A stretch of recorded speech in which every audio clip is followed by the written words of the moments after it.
This is Coder Radio, episode 298 for March 2nd, 2018.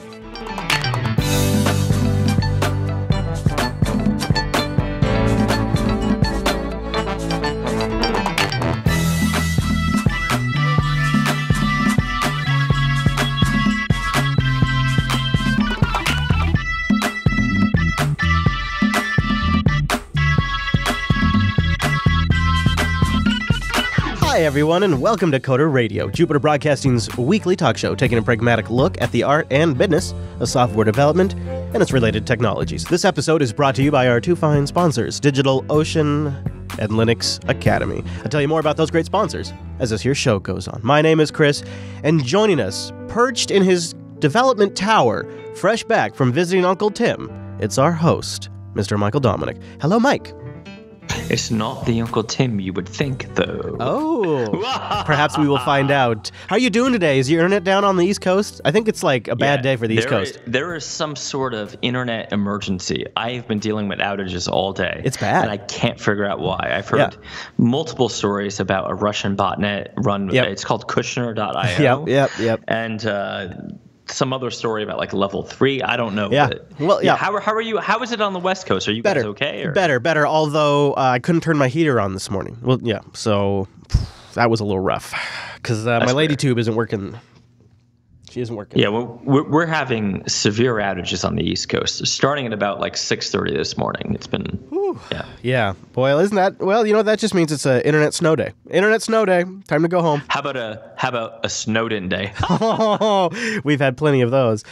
So how you doing? We're doing this on a special Friday. We don't ever do this. Did you grab yourself a drink? We should. You know what? When we do the show on Fridays, we should do it with a drink. That's what should be the rule. I have been so busy today that I regret to inform you that I'm sober. This right here, ice water. It's in a solo cup, so I kind of feel like I'm partying, but that's just because I'm trying to get the most out of the solo cup, so I've been reusing it for like 3 days. But at our age, a solo cup is just a sign of sadness. Yeah, it's me giving up on dishes is what it is. We're too old for solo cups. We need, I have crystal cocktail glasses. Yeah, That's there you go. Better. With a sippy lid, right? You got to get a sippy lid, so you have an adult sippy. Put it to you this way: after the third drink, I may as well take one of my kids' sippy cups. So why are we doing this show on a Friday? We never do this show on a Friday. I was in the great state of New York for the O'Reilly Software Architecture Conference. Yeah, that's right. And the Uncle Tim in question is Tim O'Reilly. Yeah. It was good. I mean, it's a little enterprisey, I think, maybe for this audience, but it was good. Did you get a sense of anything in particular, like any industry stuff, or was it worth your time, that kind of stuff? Did you get a sense of that? I mean, containers are hot. Yeah, man. Was it a lot of container stuff? Yes. A lot of Kubernetes in particular. Yeah. I know. I mean, everybody was talking about. So you have to remember, this is an enterprise conference, so they're I won't say behind, but like they're pretty slow to adopt things. Yeah. So the stuff that was new like a year ago to like even like 2 years ago, they're seriously adopting now. Right. But at the same time, that tells you which technologies kind of won, doesn't it? Because those are the ones that are going to be codified. Yeah, Kubernetes has definitely won. I mean, so this is unusual for me because usually when I go to one of these events, I have a booth. Or I try to at least. That's funny. I'm going to Scale next week. This will be like one of the first times I don't do a booth. I don't do any of that stuff. I was just going as a guy, right? Like I got a ticket. That's nice, right? Is that nice? Yeah. It was a different experience. Like I wasn't selling. I wasn't doing anything. Yep. I was just going as a guy. And in fact, most people don't know me from Adam. Like I wasn't wearing a Coder Radio T-shirt. Right, and you get away a little more under the radar too, because they have to be within earshot to even kind of pick you up, and that's after they'd have to know what your voice sounds like when it's not over Skype. Right, like only one guy said, "Wait a minute, don't I know your voice?" I said, isn't that funny? That's funny when that happens. But it was interesting because I just represented myself as I own a small software company, blah blah blah, and a lot of folks were there selling Kubernetes, like a lot. I was a little surprised about the dominance of Kubernetes. I didn't really have an appreciation until maybe just, was it 2 weeks ago? Wes and I sat down and did an episode on Kubernetes because he works with it every day. And so we did a tech snap on it, and It really clicked for me then. And it's funny, it's kind of not the same thing, but Kubernetes has a role here too, is we just yesterday released an episode on serverless architecture. Man, you know, we did a little look into like the open source solutions where you can roll your own and like throw them up on a DO droplet or something. Or, you know, Lambda, obviously. I think that's another one that's it's not gonna probably hit enterprise though as hard. But damn, my eyes are opened up to that too. You know, some of these things they come around so fast that they seem like hype, and so you're almost instinctually like deflecting because like there's too much I'm already tracking. I don't need to track hype. I don't need to track the stuff that's just going to bubble up for a couple of years and then pop. We talk about that all the time. But the difference is some of this stuff is legitimate. Like in the case of Kubernetes, well, that started as a Google Skunkworks project.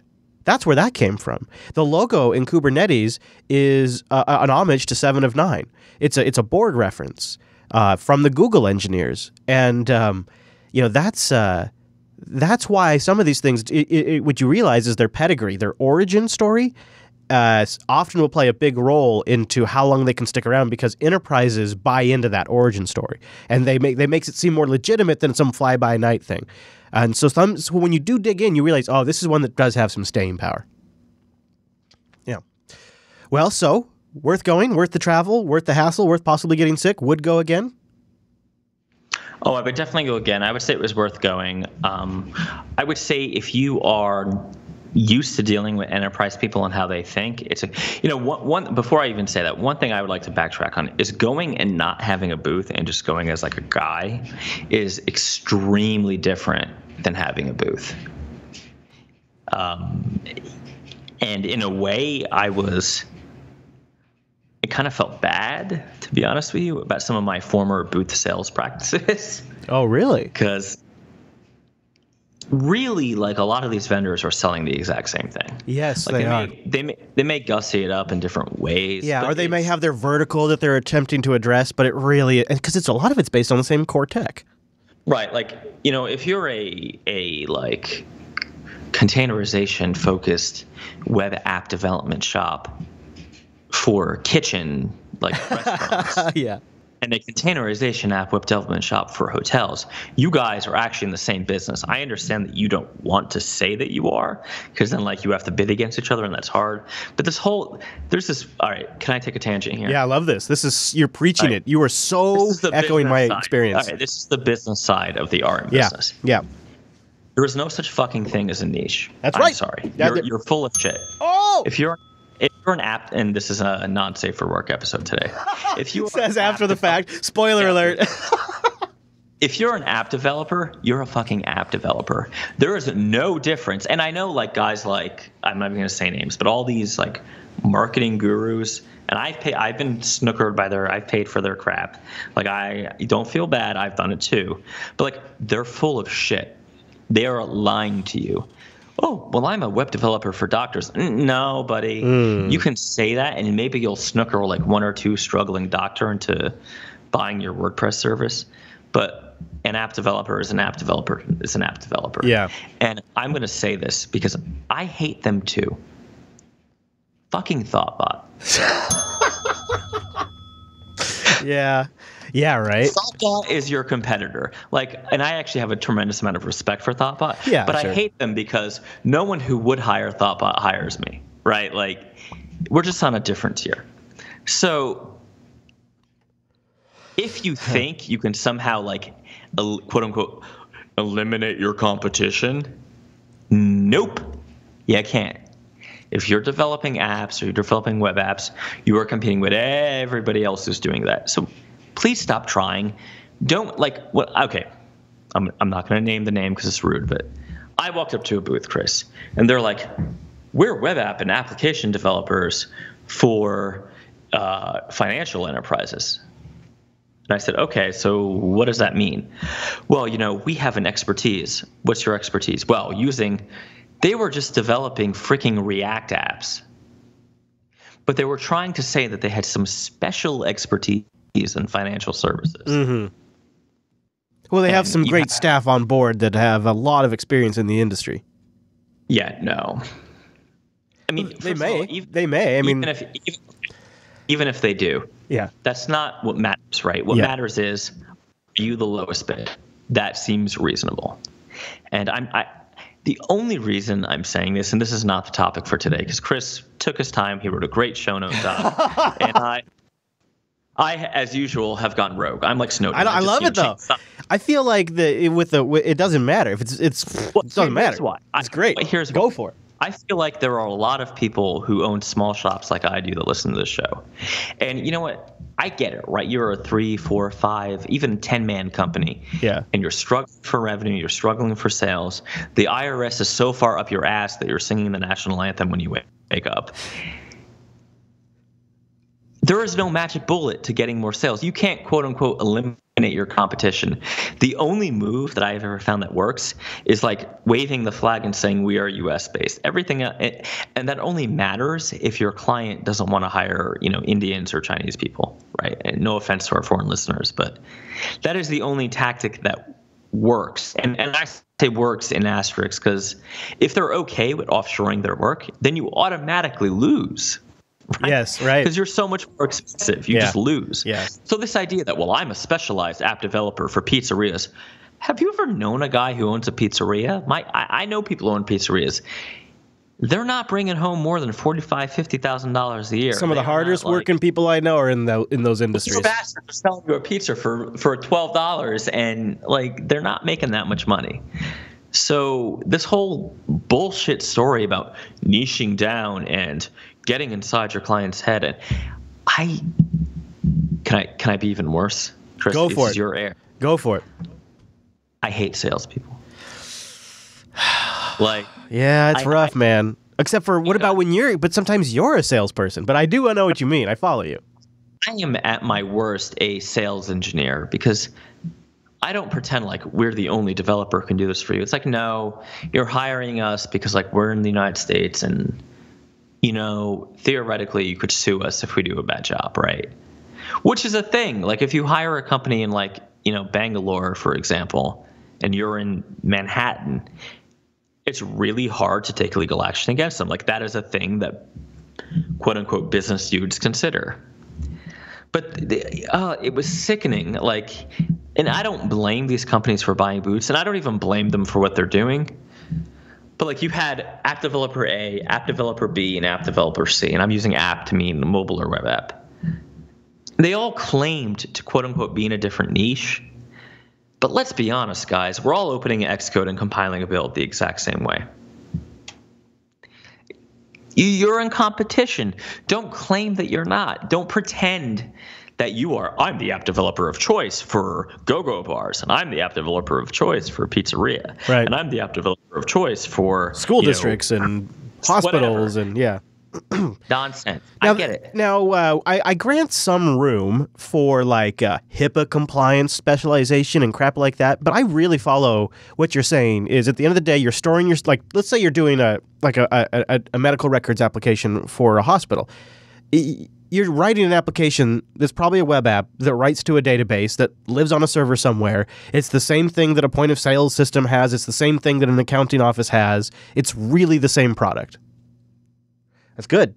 But that's an interesting takeaway. I was wondering why you were there. Do you feel like you connect with your clients in a way? Maybe get an insight into expectations or the way they're speaking, the language they use. Do you feel like being around all those business and enterprise people helps you interact with clients in the future? So there was one theme other than my general aversion to salespeople that I picked up. And it was that so I've been thinking of containerization as a convenience for the technical folks. I had a few, Chris, this might be a shocker to you now. I went to 1 or 2 sessions and then hung out at the bar. Good man. Good. Because this is how I do things. People who've listened to the show for a long time, I barely go to sessions. I hate sessions, actually. Yeah, they can be pretty boring. And this is not, okay, I'm going to tell a dirty secret. Mike's confession hour, everybody. But this is not, to my knowledge, what O'Reilly does. And I'm going to credit O'Reilly here, the O'Reilly company. They did their sessions, I think, based on merit. I believe that to be true. Some conferences, if you were a dev shop, you can pay to have one of your developers give a session. And the idea is that it makes your shop look like a leading edge. Dirty play. Some dev shops even host events and pay for them so they could have sessions. I won't name names. There's something similar that happens in the media space where different media groups, they'll do the same thing, or they'll book up like a lot of rooms ahead of time to make it look like they're like they need a lot of room, even if they don't use those rooms. Oftentimes we go to events, we'll see media organizations do that, or even just like small shops, independent shops will do that as like a move to kind of like put their wang out on the table and be like, yeah, our organization needs this much space. Yeah, we have a competitor down here that likes to do that, and the problem is then they're desperate to fill those hotel rooms. Yeah, it's embarrassing, but they still do it. End up buying for them for like $50. Yeah, exactly. There's many times I've been like, well, so the organizer will be like, yeah, they're not using that room. You can go in there. I'm like, okay. Yeah, they're like, oh, Mike, you want a room? Yeah. But anyway, that's not my point. But that's I know. Just a thing. That's an interesting. It is. You're really hitting everything that I completely have also witnessed. Yeah, you and I could have hours of discussion on the dirty business tactics that tech vendors use to like look bigger than that could be a show, actually. That should. In fact, maybe we should do that for 300. It could just be like, what was that guy, the magician? What the hell was his name? Yeah, the one that revealed secrets that got like had to wear the mask. The guy on TV. Yeah. Right, that they wanted to kill. Like he was getting oh man. Yeah. So, okay. Anyway. Hey, speaking of 300, just really quick, we don't have details yet, but while I'm thinking of it, should we tell people what we're gonna do for 300? Like what? Just like it's not like what we're gonna do, but like one of the things we're gonna do. You mean the goodie? Yeah. Do you want to say it, or you want to save it for next episode? I'll say it now. Can I hint it? Yeah, hint at it. Yeah, there you go. We are enabling your alcoholism while protecting your furniture. All right. Or you know what? It may also work as a HomePod stand. Oh! I don't think it's big enough, actually. Oh, okay. Yeah. All right. Two of them next to each other might do it, but... So, okay. Well, anything else on the on visiting Uncle Tim up there in New York? There is one big thing. So yeah. Oh, okay. The business folks I talk to at the bar, because, they see containerization a little differently than I think we have represented on the show. And even like TechSnap and other JB shows, and frankly, other shows from other larger networks have really put it. They don't see it as a dev convenience or like a rapid response to an issue, like an outage thing. You know what I mean? Like script it and save yourself. Yeah. Right, they acknowledge all those benefits, but they see it as a lock-in prevention tool, which I found really interesting. Like there is a subtle but definitely real desire to avoid any form, and you can take this to mean anything you want it to mean, but any form of vendor lock-in among these guys who, because you could tell, like anybody in a suit was there to buy something or sell something. Guys like me in, polo shirts, and because I'm used to Florida in a fucking heavy leather jacket, was there as a developer. But you could tell the difference. And questions I heard when I was talking to people were like, is this like Cosmos DB? I'm just gonna use Microsoft as an example, but this goes for Amazon and all the other cloud vendors too. Like, am I necessarily tied to Cosmos DB if I buy from you, vendor, Mickey Mouse, right? I'm just making up names here. Or am I tied to what is it, Amazon Dynamo DB? Correct me if I'm wrong. No, I think that sounds right. Yeah, I think it's Dynamo, but like. And maybe I'm old, but I remember when like these guys were stupid, no offense, and they would like fall into lock-in traps all the time. But these boys are not. They're like to the point of paranoia. Everybody wanted containerization in the form of Docker, because it's no lock-in. They wanted to manage it in the form of Kubernetes because it's open source, no lock-in. There was no real proprietary solution that seemed to have a whole lot of merit that I talked to. And I mean, I'm a little bit of a hippie. I think it was really interesting that even the vendors who annoyed me trying to tell me how awesome they were and that like we should interview them on the show and, oh my God, we're different than you because we sell apps to, hookers or whatever. Again, not safe for work. They're all using open source technology. Like no one was at the O'Reilly conference and saying, hey guys, this is our proprietary platform. Or I take it back. I'm sure they were there, but those were not the busy boots, right? The dominance, I guess my point is the dominance of open source, the dominance of Docker, and really Docker open source edition, or Moby, whatever you want to call it, not whatever that nonsense is that they want to sell you. Chris, I'm sorry if I'm killing sponsorship opportunities left and right here. I am like the Deadpool of sponsors. No, you're right. But there is a valuable point here, I think, for the audience, in that, if the war that you and I remember from the late 90s was open source versus proprietary, it's time for the open source people to just declare victory. The war is well over. I think Microsoft is a clear indicator of that. Right. And Microsoft was there. And you know what? It's all open, right? Everything is open. You can put your Docker container on Azure, and then if you get pissed off or Azure has an outage, you can throw it to DigitalOcean or whatever. Yep. I think that's exactly what people want now. And look at our situation we have today. As we record this episode, the Echo services are down.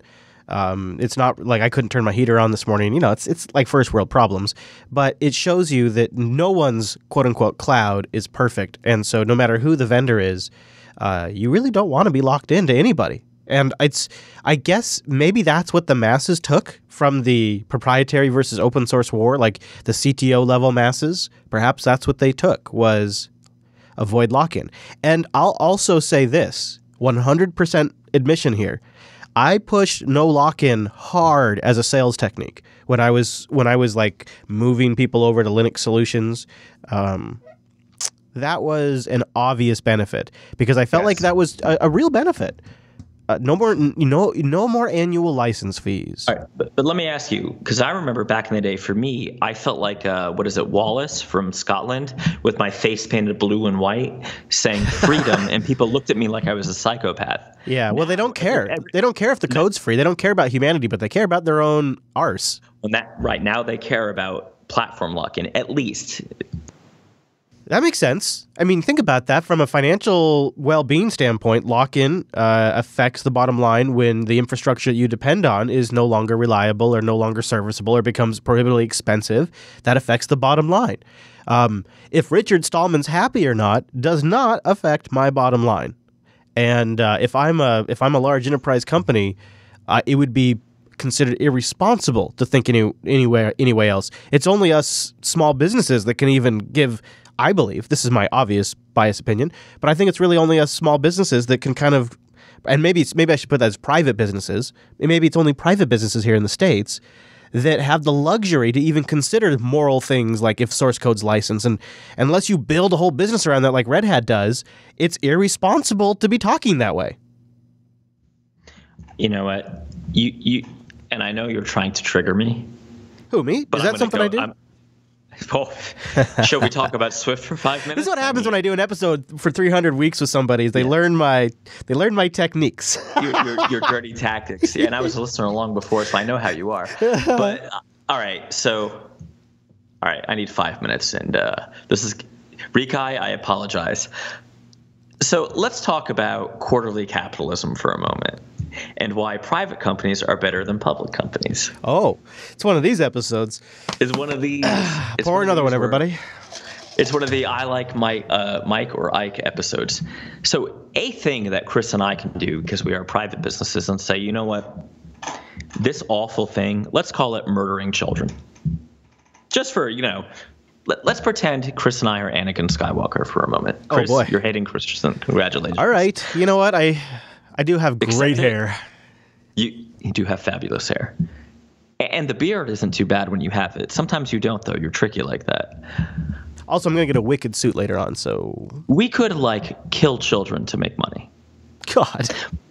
But because we don't have what I would call the Imperial Senate, otherwise known as shareholders, because we're private companies and, effectively dictatorships, we can do whatever the hell we want, right? We have to answer to our wives or fiancés or whatever the case may be.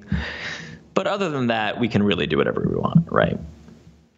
So we might do things like, geez, this open source project allows our business to operate and we wouldn't have the business. Let's send them some money, or let's dedicate an engineer for a week to fix something for them. But if you are I don't know, some evil empire in Cupertino. You might not do that, and you might ship products that overheat, and that Mike has to take to the fucking Genius Bar. Oh, jeez. There we go again. There we go again. Oh, boy. So can I okay, tangent in a tangent. Yeah. My Mac that we are using for the show is once again kernel panicking. Oh, man, you have... Carl Rochelle, this is an opportunity for you to call me and tell me something. I don't know why. Okay, I don't know how I became the Satan in the Apple Bible. You know what you need to do is, I think you need to stop doing laptops. I think you need to give up on laptops. Honestly, that is what 2 Genius Bar managers in New Jersey and Florida have told me. They said, you cannot use laptops. Right. That is the truth. That can't be Apple's answer, though. That's not what they're supposed to say. Well, when you buy Apple Care and they have to replace it for free, I think it goes against, I don't know how it works, but I get the that's like they don't. Yeah, I mean, maybe you should consider. You know what's still. I mean, you're never going to do this, but you know what's still a decent machine is you can go get a dual Mac Pro cheese grater off of eBay. Never. I know, and you'd never do it. But I tell you what, if you want something that will handle some thermal load for an ongoing period of time, I ran one of those mother effers 24/7 encoding and streaming video for like 2 years, and took it out of production because I wanted to switch to Linux. And set it off to the side, and it was still fine. I'm like, well, so I turned it back on to do some more encoding jobs, and now I've got that bastard burning out video constantly, converting stuff, archiving stuff, and it's still going like a machine. And that's after 2 years of nonstop video rendering. I now have it back on the job of like once a week, just blowing it out, encoding video again. And it's a machine. It's got 2 Xeons in it. It's got a ton of RAM. I've got a RAID 0 of storage and an SSD in that thing, and it's a crazy thing, Mike. I can take the side off and I can just put new drives in it. It's the weirdest thing. Wait, what sort of mad heaven verse are you living I even took a spare ATI card I had around, and I pulled out like I pulled out like this I don't believe you. 3 or 4 year old video card in that thing, and I put a new not a new, but a new used video card in there, and just boom. Yeah. So I hate you. It's great. So like now if I got a Mac I need for something, I got rid of all the Macs, and I kept that one because it didn't sell on eBay. I tried to sell it, but it didn't sell. I got one Mac, and it's just I don't know if that has got to be one of the best machines Apple. I think it's the best machine, one of the best machines they've ever built. It's just unbelievable. It's a beast. Wait, are you saying a tower with vents? So yeah, I know, right? It is a ventilation problem at this point. Me too. Because this machine, and this is a 2016 MacBook Pro, but it's like the highest one you can buy. Yeah, well, when you make it that thin and you try to put that much stuff in it. Well, but here's the kicker. When I have it at my office or at my home, if I'm at one of my desks and I have it like on a metal laptop stand with plenty of ventilation, hooked to a monitor, it's okay. Huh. When I travel with it and run it actually on my lap, I think it's the lack of ventilation that makes it freak out. Yeah. I think it's like a simple thermal problem. I think the MacBook Pro is designed to be sitting on a flat table surface because also the sound system, the speaker's sound system also don't work right unless you have it on a flat surface. So the speakers are designed to be operating when it's on a table like that. And that has bit me when I'm editing because I've edited on my lap, banged something out real quick, and then set the MacBook down on a table and played it again, and I had to re-EQ it.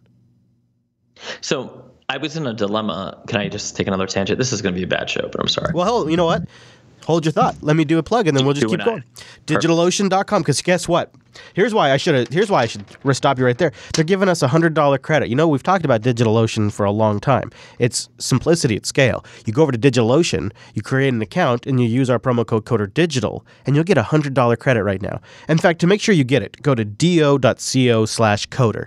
$100 credit. It's for new accounts only, but typically, they give us a $10 credit, and that's more than enough to play around with DigitalOcean, run a machine for a couple of months. It's a really good value. So a $100 credit is going to give you an opportunity to really try something that you've been thinking about. Go build something. Go create something. Go experiment. Go learn something at DigitalOcean. It's great infrastructure. Everything's based on SSDs, Linux for the hypervisor, and it's KVM.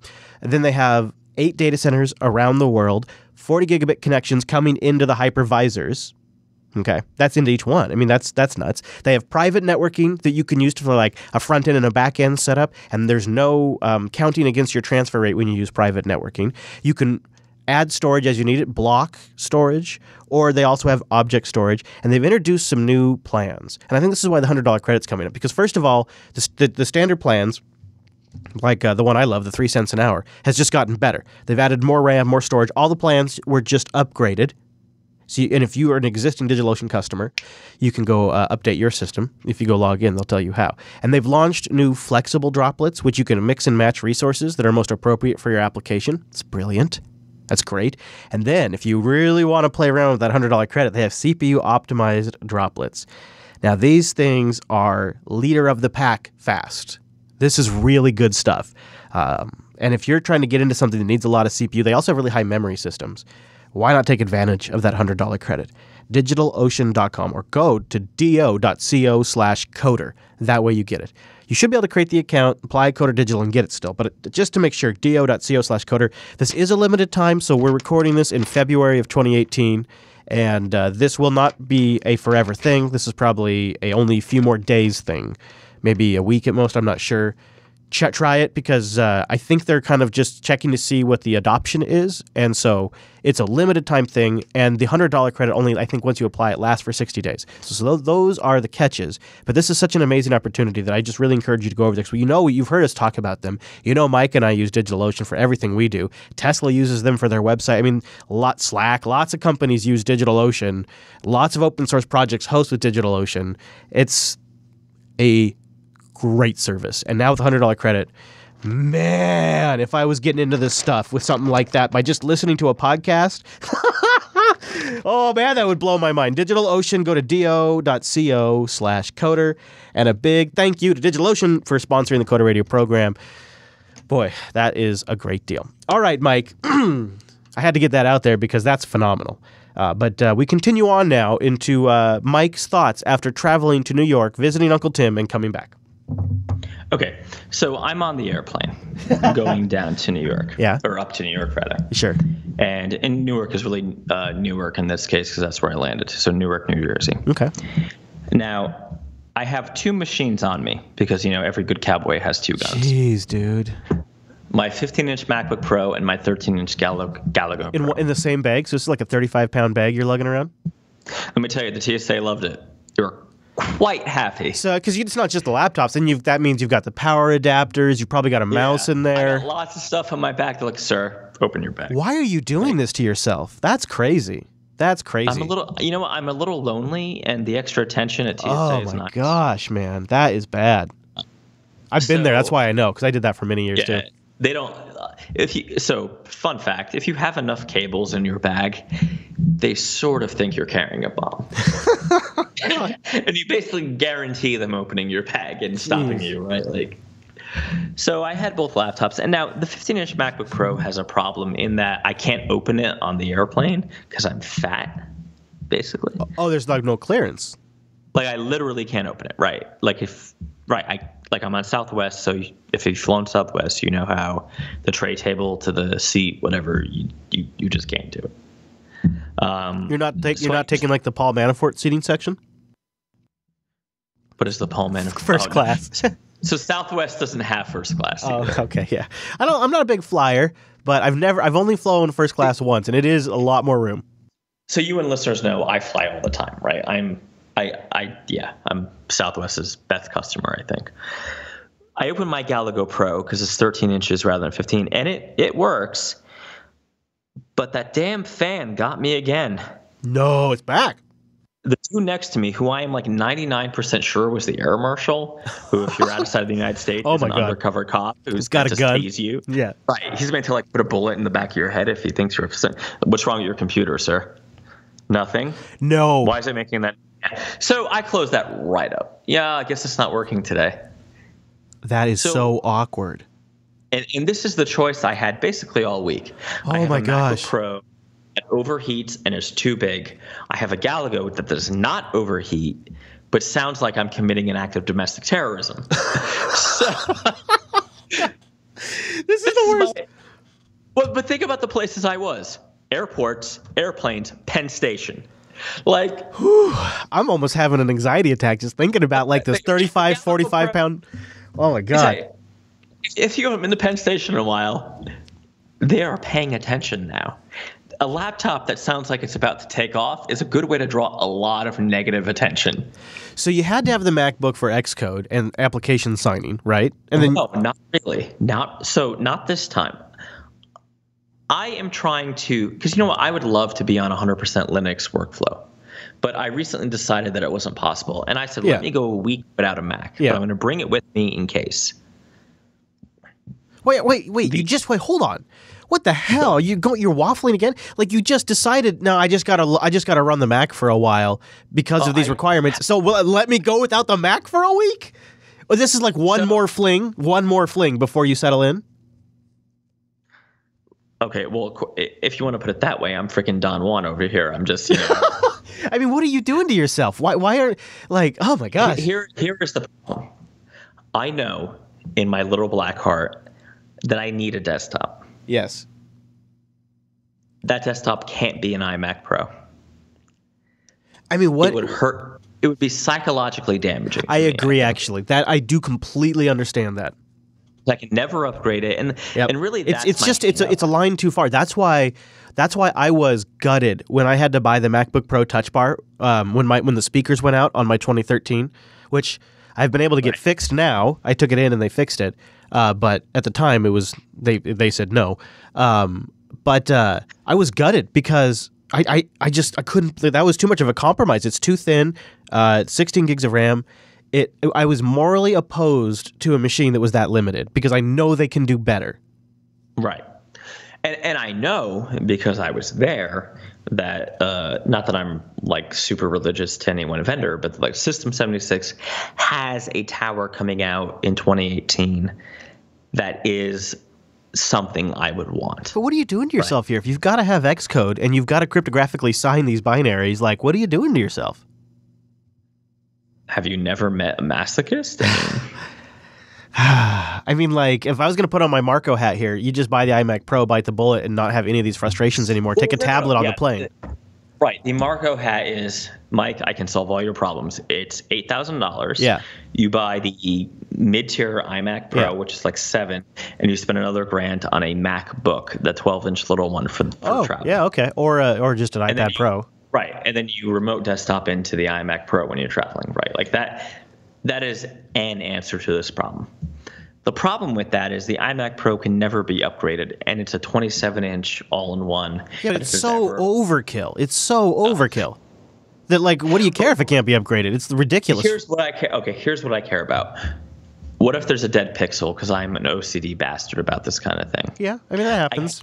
You learn to live with it, and I had an old iMac that we got off of. No, you don't. No, you drag that fucker to the Apple store. Yeah. And then when they tell you it's not big enough to replace, you yell and scream and curse at them until they do it. Well, that is a proper Apple customer thing to do. I just put up with it.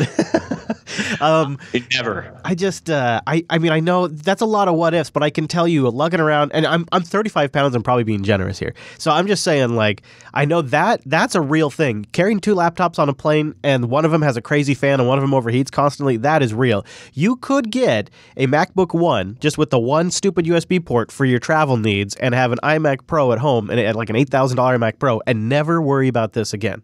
Okay, but that's way too mature.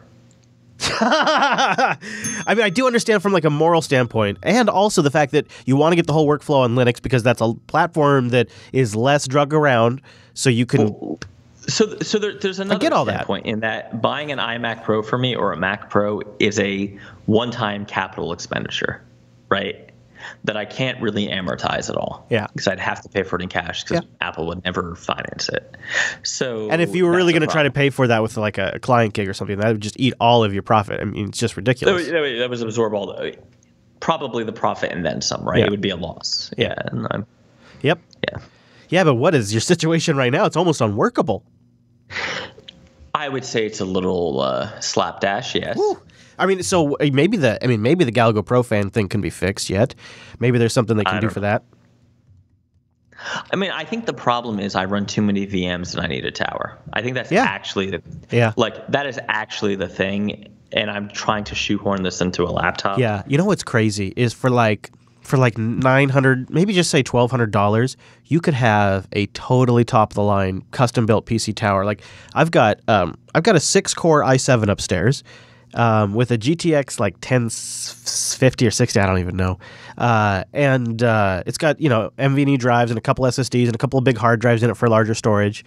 And the thing just screams. I have it installed with KDE Neon, and these bigger desktops, just like you can throw everything at them. I mean, hell, like this live stream's being done on a desktop that we're encoding video streams. I'm live capturing the chat room. I'm overlaying a transparent graphic. I also have video looping in the background that I just aren't exposing, but I have it looping in case I want to turn it on. So that way, like with a single like button, I can have looped video in there if I need to, in case something happens. All of that's happening while I'm also re-encoding all of that and sending it up to Scale Engine, and I'm encoding an X264 high-resolution, high-bitrate version to a hard drive array that's a software array, and my CPU load right now is 4.1%. And I didn't even tell you everything else I have going on. I also have software mixing to control our board and watch all of our levels. I've got Firefox running in the background with 2 tabs open. I've got VLC currently playing video of reruns, so I could switch over to reruns if I need to. And I have gPodder running, refreshing feeds and downloading them automatically. And I also have an active capture of that VLC window while we're doing the show in case I need to switch to it. That's all also happening on the computer, while it's also running Dropbox and remote desktop software and the GNOME shell. I gave up on Dropbox a long time ago. That's a luxury. But you see what I'm saying? Like I get it. You can't do any. You couldn't do half that on a laptop. No, I can't. Right? I had to give up on Dropbox. And I'm talking 4% CPU. Yeah. So I mean, okay, there is an argument that if I just went to like Windows, right, and I spent $5,000 and bought 2 top-of-the-line Windows towers, I would have a Windows tower at work and a Windows tower at home. And I could just like use the Galago Pro as my travel laptop. And then you'd be on Windows. Yeah. But just run it on Linux. It doesn't matter because we're, even the MacBook Pro could theoretically be hooked up to like a signing station and be like a ghetto server. Throw a TeamViewer on it or something. Right. Like. So why not go get a couple of Dells? I haven't. Or that Dell All-in-One that I reviewed late last year or whatever it was. So I'm a little religiously opposed to all-in-ones because I had so many problems with the 27. But that back comes off that thing and the stuff's removable. So that might be different. I mean, my issue with the iMac Pro was I had screen issues, and that meant I had to lug a 27-inch all-in-one to the apps. Yeah, that was a tower is just so great, and then just then you can get nice monitors, and those nice monitors last you multiple machines. Right. Like I want to say, I tried this, right? I bought that Dell tower, and they advertised that it's compatible with Linux. Yeah, you did. That didn't work out. No. Gosh. And to buy the Linux edition of it was another $400, right? So this is the problem. I'm going to bash on Dell. Dell, I'm sorry. I don't know why the sales are not good for the Linux version of their computers. Oh, they are decent. They are. The laptop, the XPSs. Right. Only if you want the 13-inch laptop. But if you want like a Optiplex with, an AMD card or even an NVIDIA card. Oh, I can tell you why. I can tell you why. People buy those. No, they sell them to businesses. And then IT departments take them and they load them and they configure them and they deploy them for users. And so if they have some funky AMD card in them or something that maybe doesn't have a standard open source driver for it, they know how to load the right driver or whatever. It's like whatever the situation is. So I don't think it has to be quite as refined as a consumer as the XPS line, which is the XPS 13 is more consumer facing. And this is why I keep like hoping System 76 does what I want them to do, because I just want like a vendor that can sell me 2 high-end desktops and I could be done. And that just can't seem to happen. Yeah. But like I want to do nothing, right? Like I want to plug it in and plug it into the DPI port. Totally. Power, mouse, keyboard. Get to work. Done. Yep. Right. Yeah, I mean that's what they have some great desktops. They do have the System 76 has desktops. They're terrible. Well, okay. I mean, I think they perform well. Yeah, they look like garbage. I'm sorry, and they know I love them, and I know they listen. But like, your desktops look like a 15-year-old boy's fantasy. I need a desktop that, like, if my wife walked in, she wouldn't think I was having a midlife crisis. Okay, I mean that's fair. Like, have you? I bet you haven't even heard of them, but I've visited with them. They're really serious people. And they do support Linux too, although it's not their primary focus, like System 76.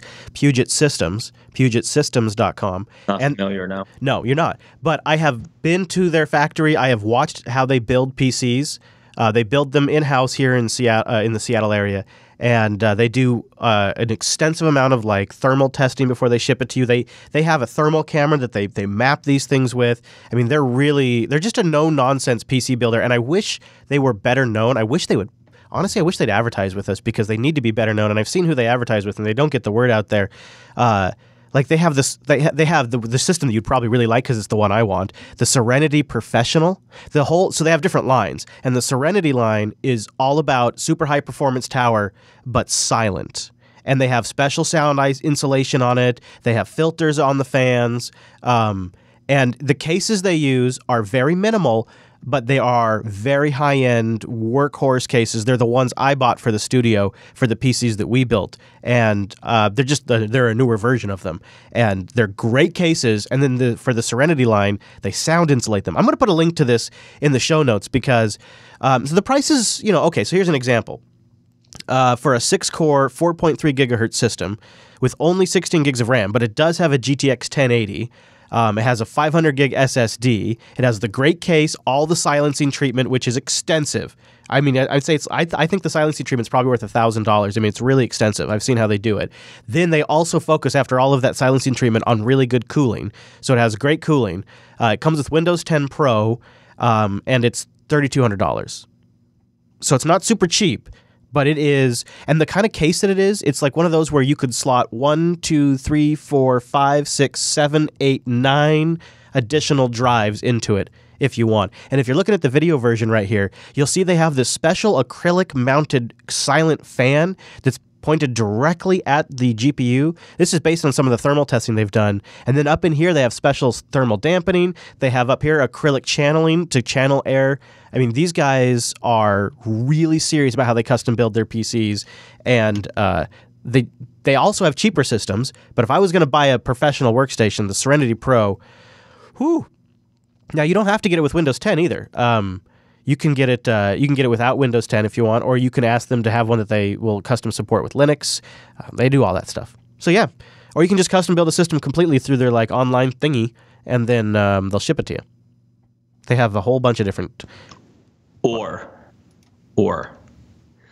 we trick two stupid Gungans into starting a war and giving us emergency powers. You got to fix this though. I mean, this is getting. No, this is, to be honest, I thought I was going to have to drive to Bridgewater, New Jersey to replace my Mac this trip. This is a problem that, like, I'm going to change parties and become a Democrat for a minute. I'm going to spend my way out of. Because, like, I just have to buy, like, it has to stop, right? This is like, enough is enough. Yeah, I'm having the feels for you.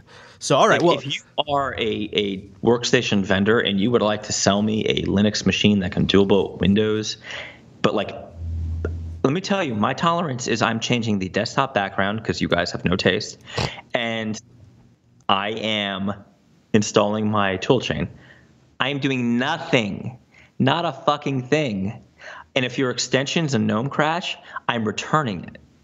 Whether it's your fault, Sanjeev from Dell, or not, I don't give a fuck. If Coreboard crashes, you're on the hook. There you go. You really gotta give some thought to getting. I know, just you need to go out, take a trip out into the Florida woods, find some Florida mushrooms, and trip on the idea of buying a tricked out Mac Pro on eBay. Just consider it. Because you can get it for you'll get something under $1,000 that will blow your mind. The kind of performance you get. Thank you, John Syracuse. I know. Well, I know, but I'm not saying. I can't believe how much work I'm getting out of this thing. I just want to say, like, all right, this episode went off the rails, but let's just wrap it up with this. Well, hold on. I want to tell you about something I got. I got something before we go. I gotta tell you about. God. I got. What new Apple garbage did you? No. It's really legit. It's super cool. It's a HomePod. Huh? No, I'm not talking about the HomePod. You can't. HomePod's like, boy, it is safer to call yourself alt-right on the internet these days than it is to say you like the HomePod. If you say you like the HomePod, you get. Yeah. No, I got something so much more legit. I'm going to tell you first about Linux Academy. You're going to love this hardware. Well, go to Linux Academy. You'll love Linux Academy too. linuxacademy.com/coder. Sign up for a free 7-day trial and learn more about Linux and all of the tools around Linux and all of the software layers around Linux that can make you more money, look great on your resume, help you take the next steps in your career. linuxacademy.com/coders. Go there to support the show and sign up for a free 7-day trial. It's a platform to learn more about Linux, hands-on scenario-based labs, full-time human instructors ready to help, a course scheduler to stick to your busy day or week or life, and of course practice exams and learning paths to help you prepare for the big certification tests. I should just practice on saying that word more. Certification test. There you go. And also, the thing that is sort of like a secret weapon when you're coming from one of our shows is they have a community that is full of Jupiter Broadcasting members because they've been on our shows for a while now. So it's really stacked over there. They have study tools and lesson audio that you can take with you and listen to, or listen and read and take notes, or all that stuff totally offline. And then if you're traveling, say, on the bus or in the tubes, they have iOS and Android apps. If you're a passenger or you're killing some time when you're in the store waiting for your lady to try something out, you know what I'm saying. Ladies, you know what I'm saying. They have iOS and Android apps. You can use those to take your quizzes. Try out a nugget. What? No, not a chicken nugget. The learning nuggets. You know, like 5 to 10 minute courses, just deep dive into a single topic. It's awesome. Yeah, they got those too. linuxacademy.com/coders. Big thank you to Linux Academy for sponsoring the Coder Radio program. All right, so I talked to these people, like I think back in 2014 when they were working on a prototype board, and it's called Keyboardio, Mike, and it's so freaking cool. I figured, well, how hard could this be? And then we built the best keyboard we possibly could. So it's in wood. It's not what you'd expect from a keyboard, but people love it. Heirloom quality wood, because they've done like 15 iterations on this wood. And it has an Arduino inside of it that is completely programmable. They ship it with the source code and an SDK and a screwdriver. It's split. It's like an ergonomic keyboard taken to the next level. And it's split in a really cool way. You can isolate two different sides off or bring it together or put it up on a tripod. It has a slightly different keyboard layout that's more efficient than the standard QWERTY layout, but it's basically QWERTY. And it's a completely mechanical keyboard, really, really well done wood maple finish. And then you can program all of the LED light actions with the SDK and source code that they ship with it. You connect it up over USB and start basically programming the Arduino inside of it. And it's, of course, a mechanical keyboard with really nice keys. It's so cool. I wish I could show it. I have it up on the video stream right now. It is the neatest thing. I wasn't expecting it when it came, so it showed up as a total surprise. See, I have my camera's all blurry, but I'm opening up the box right now, and it comes in individual keyboard pieces, which is there's the that's the keyboard goodness right there, Mike. So when I get back from Scale, I'm going to be... I'm a little turned on right now, yes. It's pretty great. It's pretty great. When I get back from Scale, I'm going to be messing with this thing. It kind of looks like a butterfly wing. That's what I'd say the keyboards kind of look like, which matches their logo. So yeah, I have a fully programmable keyboard that has an Arduino inside of it that is in handcrafted wood. It's in like this really well done, like you would pay a high... this was a fundraiser, a Kickstarter that I backed ages ago after I did an interview with them.